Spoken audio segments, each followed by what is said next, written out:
Mais dans Acte 2, ils ont parlé la langue des hommes.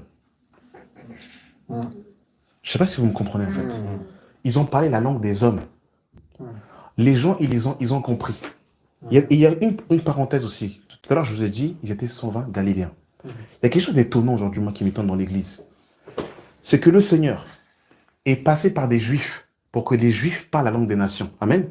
Mais aujourd'hui, l'Église veut reparler hébreu. Je ne sais pas si vous comprenez en fait le paradoxe déjà, en fait. C'est juste une petite parenthèse.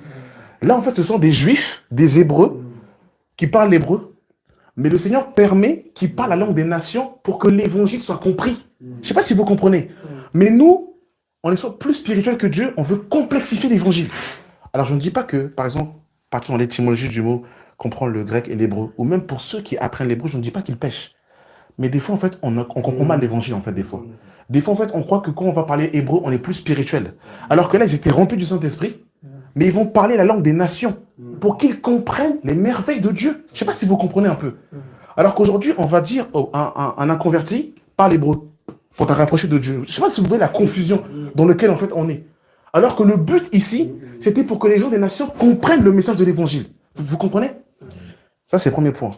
Deuxième point, là, ils ont compris. Ils ont dit, mais comment on les entend parler les merveilles de Dieu? Comment c'est possible aujourd'hui, les gens parlent en langue, tu ne comprends rien du tout. Moi, il y a quelque chose que je n'arrive pas à comprendre. Est-ce que vous voyez la confusion des bien-aimés dans le Seigneur? En fait, aujourd'hui, on nous présente un Dieu tordu, en fait. En fait, le Seigneur est le Dieu de l'édification. Il n'est pas le Dieu, en fait, en gros, qui veut simplement te montrer une puissance et tu ne comprends rien.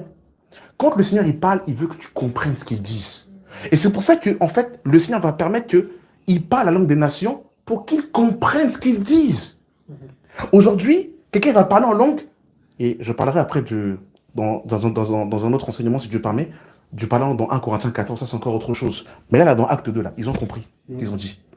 Il y a des gens aujourd'hui, ils parlent en langue, ils sautent partout, tu comprends rien ce que la personne dit. Et il n'y en a pas que un qui saute. Il y en a 2, 3, 4, 5, 6, 7 qui sautent. Tu ne comprends rien.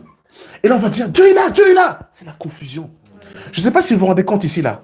Ça a tremblé, là, en fait, là. Chambre haute, ça a tremblé. On ne peut pas dire que là, il n'y avait pas la puissance de Dieu. Mais ils ont compris, il y avait l'édification.